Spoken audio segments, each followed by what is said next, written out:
people. To the next one. Mixed reactions trail lowered university admissions cutoff marks. Stakeholders have expressed mixed reactions to the recent lowering of the UTME, that's the Universal Tertiary Matriculation Examination. I think we better call it JAMB because that's what most people are used to. Yeah. All right, so the cutoff marks for admission into the university has been lowered once again. All right, now some people describe this development as a significant setback for the nation's educational development, while others say that lowering the cutoff marks, it's good news, especially for admission seekers. Now, there are diverse opinions from academicians, professors, you know, in Nigeria on this issue. Now, according to one particular professor, he said that the decision by JAMB to adopt 140, that's the new cutoff mark, 140 as minimum cutoff marks for admission seekers is not good enough. According to him, a student who cannot score 200 out of 400 marks in JAMB may find it difficult to excel when he's admitted. All right, now 140 out of 400, that's about 35%, right? 35% in any examination, that's an F9, if you ask me. So, that's F9. So yeah, that's F9. Yeah, it is. So 35%, it is F9. Okay, so, but that's where we are currently. All right, so the cutoff is now lowered to 140. How do you react? It simply shows you the decay in the system in education. It simply shows you that we have a government that does not believe in educating its people. It simply shows you that the nation is grinding to a halt. When a country refuses to educate its younger ones, that country cannot move forward. We cannot talk about development. We cannot talk about anything that adds value. So in other words, what government is saying to us now is that parents, go and find how to educate your children on your own. I said it here last week, that everything this government is doing is geared towards one direction: kill the public university system. When you kill it, private universities will spring up. This is what happened with primary and secondary schools. This is how primary and secondary school was killed. How many public schools do you see in Nigeria today? How many of them are functional? And then you have this, you know, this is the 21st century. And then somebody will come and tell me disadvantaged students. Somebody will come and tell me we're doing quota system. Somebody will come and tell me these people are more, they are more sound than these people. Yet, when it comes to stealing government money, nobody's dull. Everybody's smart. Everybody is ready to steal. It is time to scrap JAMB. Let us put it the way it is. Scrap JAMB? It is time to scrap JAMB. That's what I'm coming. Let the universities go. Let us go back to when the universities used to assess students themselves and admit them. And let us, sorry, Richard, let us stop this whole thing of saying in the south, you have 180, you have 160, quota system, you have 170. In the north, you have 110. You have, no, we need to end it. We need to give every Nigerian child equal rights to education. We need to do it for this country to move forward. And it falls on government. The policies that this government has adopted for our education system is what is killing our education system. Thank you, Prince Chilaka. For me, I think Nigeria is where we are today because of our educational system. We have said it time and number that any country, any nation that does not put education as a priority will definitely be, be grooming the way we are grooming right now. For me, I was not privileged to go to university at the time I'm supposed to go to university because my parents could not send me to school. And I started my education by doing all the diploma courses, advanced diploma courses before. I think I was in my 40 when I went back to school to do my ND, 1 to HND, and I finished my. The truth of the matter is, I don't know why we lay so much emphasis on you must go to university. Really? Yeah. What stopped our technical educations? What stopped our, because I still remember growing up those days, we have a lot of technical colleges, we have a lot of universities of technology and all that stuff. But today, how many of our children who have passed through university are actually doing something meaningful today? That's another thing we need to ask ourselves. With the degree. With the degree. They got. A lot of people today, they cannot even speak correct sentences. One correct one. No, I went to university. So what I'm saying here is that I always use myself as an example. I started my business at 23 with what they call today SS3. That's school start. Mega Guard, which is my company, the security company I run today. 2000 when I registered it, I just with my SS3. How many SS3 students today can start a company? But you were not a regular SS3 student. I mean, No, I was a class 5. Yeah, I'm talking about how old were you then? No, I was 23. Yes, exactly. So you were not a regular SS3. When I finished, most students. Sorry, I'm butting in. Most people in SS3 today are between the ages of say 14 to 16. Okay. All right. So there's the clear difference there. So okay, let me take you back to what I'm trying to say. Let's use the word age. How many 23-year-old children today can start running their own company on their own? Yeah, that's another issue. That's where you're going. All right. You see, because not everyone is privileged to go to university, like I keep saying. But see, even with this 140 cutoff mark. But then are you saying we should play down the role of education? No, I'm not saying that. If you listen to my beginning, I just said that any country does not put a priority on education. But again, when we think that everything that helps us is certificate, we miss the point. If you're in the States, once you have your college, what's college degree? Secondary school. That's it. That's it. You have gone, you are made. So, but here, you want to get your. I know of a friend, a friend's son who just finished his master's, because there's no job. His father said, okay, you want to go for PhD, just because to keep going on. Just keep going until something happens. And I have a friend too, whose wife, she has a master's degree, 2 master's degrees. She couldn't get a job. Even after that, he had to employ her himself. Thank you. So, Patience, what are we talking about? See, so for me, I always tell you, I use myself as an example. When I knew that my father could not send me to school, I put myself in a very good use. Start planning and start doing everything. Today, I'm educated and I'm contributing to the society. Okay, Richard, let's forget our time. Why I say that is our time we had free education. Yes. So I went to a free school, and that's I give it to the late Latif Jakonde. I'm a beneficiary of his free education, and I remember those days in secondary school. Every Wednesday, we left our schools. We went to somewhere that was set up as a workshop.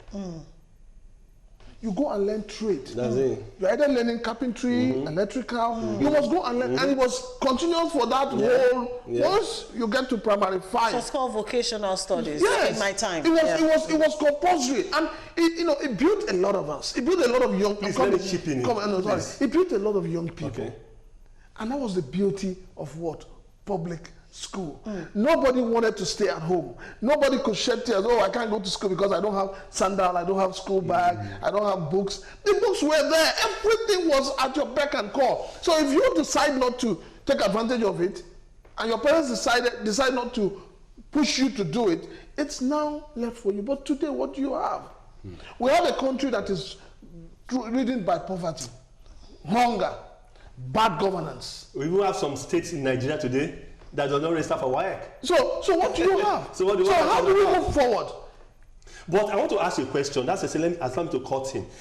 The Nigerian education system was redirected sometime back by having GS1 to GS3. You have junior WAEC. Then they now say if you think you can move further, what do? You go to SS1, then you now write your WAEC. Now, what's the essence of JS1 to JS3? Was it not for you to take vocational study in case you cannot continue? So how many children today finish their JS3 and they realize that, man, I want to become a carpenter. Exactly. Or I want to become a fashion designer. Or I want to become a shoemaker. Those are the essence. But, so hold on. How many secondary school today has all those vocational studies in their JS1 to JS3? It brings me back to the question. How many public schools today are functional? That's the question. If the public schools are dead, what you have today are glorified primary schools rolling around the whole towns. Rolling around as secondary schools. All the private schools know, all the owners of private schools know is to collect their money. Prince, see, We need let's talk one at a time so I can hear everybody. Thank you. Orientation. We need to ensure, first and foremost, whoever government wants to make the Minister of Education must be somebody who is grounded in education. Don't just take anybody from anywhere and make a Minister of Education. That will make a mess of the system. All right, gentlemen, I think we've put our thoughts out there, but then I want to bring us back to the main issue, which is this lowering of the scores, you know, for admission seekers. You understand? This is not the first time the cutoff marks will be lowered. So it's been further brought down to 140 over 400. Like I said, that's 35%. And that is a poor grade by all standards. That's an F9. So why would you spend 6 years, thereabout, in secondary school to prepare for JAM? And all you are expected to get is just 140. Okay, I'll give you. In my time, that was not something to be proud of. No parent will be proud of that. I'll help you. It wasn't anything to be proud of. 2 months back, my son came to me and said, Daddy, have you paid for my school fees? I said, yes, I'm about to. He said, don't pay for computer class. I was shocked. I said, what do you mean? He said, Daddy, they are not teaching us computer. They're just collecting the money. Don't pay.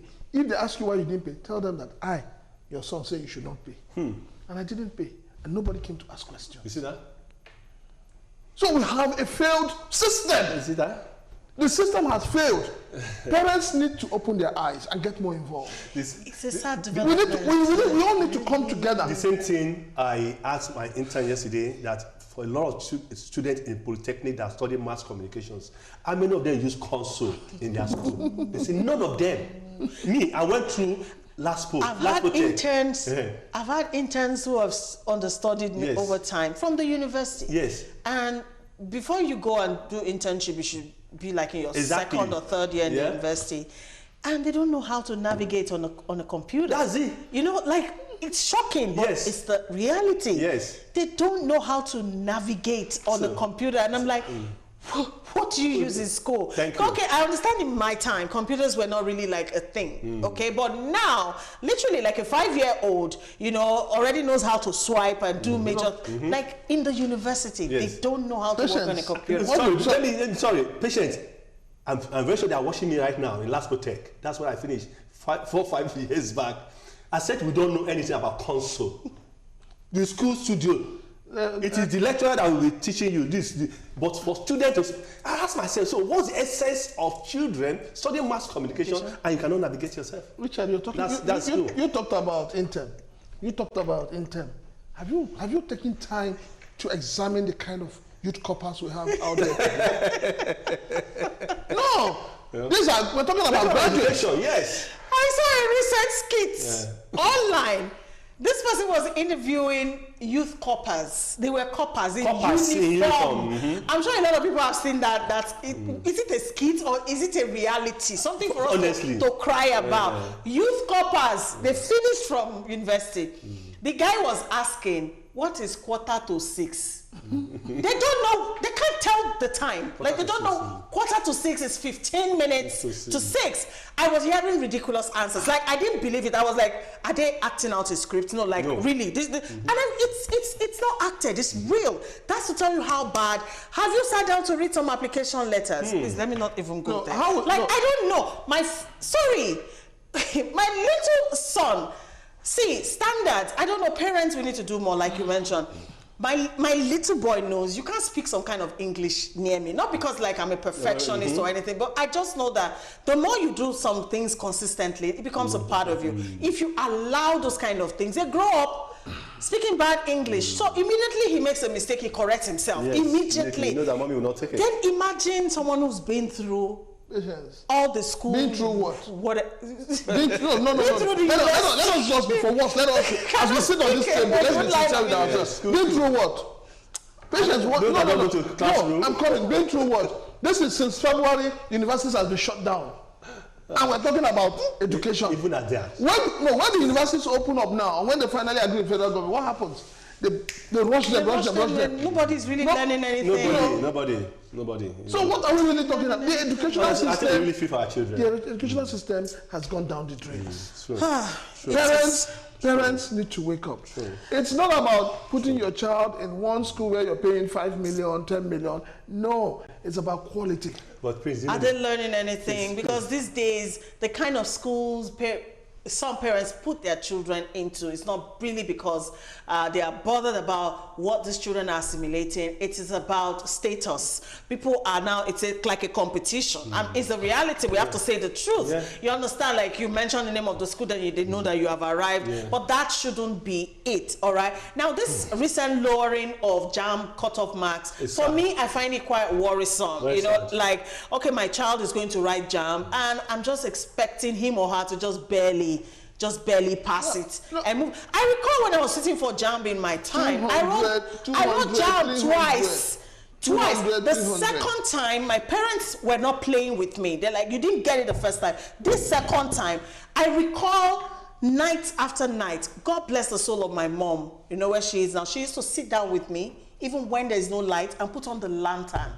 When I'm dozing off, she'll tap me and call me my pet name and say, try 1 more hour. You know, like, that was how, and my mother wasn't educated. You know, like you rightly mentioned that. She wasn't, but she was involved in my education till the end. That's it. Till the end. No. You know, like, serious talk. How many parents sit up like that with their children, like, let's study so you get a good grade? But then I came out with good results and I was choosing where I wanted to go. You know, like, you know, 140. Let's look at it from a different perspective. That's not a good thing. No, let's look at it from a different perspective.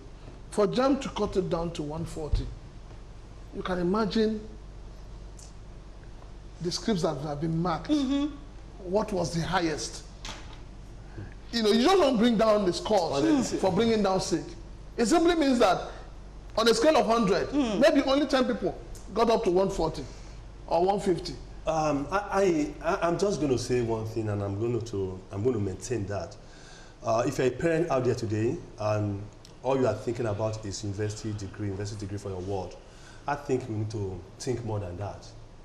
We need to begin to think more than that, because at the end of the day, that university degree does not even fetch them anything.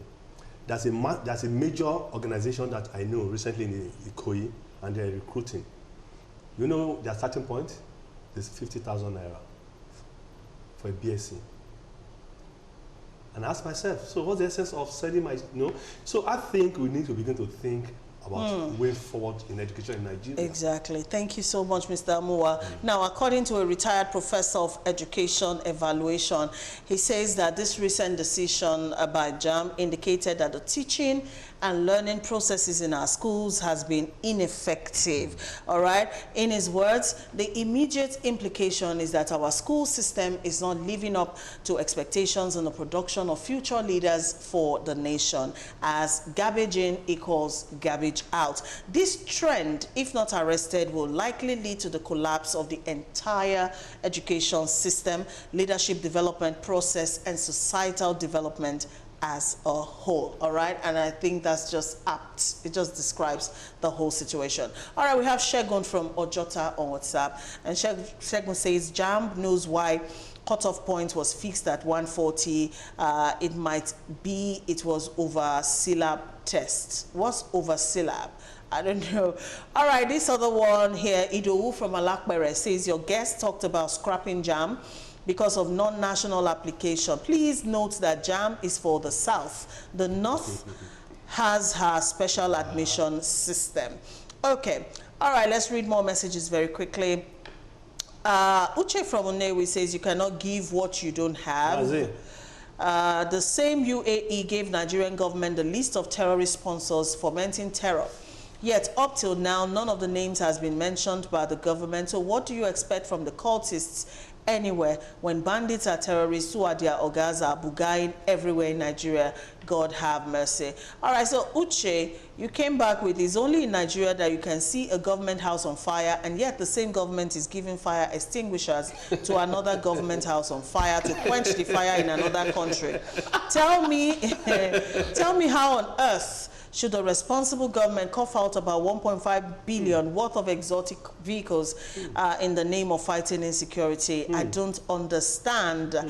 Okay, thank you for your contribution. All right, this other one says the parents of these cultists are cultists and many of them are on top, so making the law or fixing it will affect them. Mrs. Okorie from Ebonyi State sent that one. All right, Shagun is back, says, all right, you corrected your former message and said over-syllab means over-syllabus, that is too advanced. I beg to disagree, Shagun. I don't know. I've written JAM, like I said, I wrote it twice, so I don't know what is over syllabus about it. I still see some questions from, you know, recent exams and all of that. I think for me, JAM is like one of the easiest exams to sit for if you prepare. Do you get what I mean? Like, it's not objective. Yes, it's not objective. If you prepare, that's what. If you prepare, but if you don't prepare, you know, like. But for me, 1/4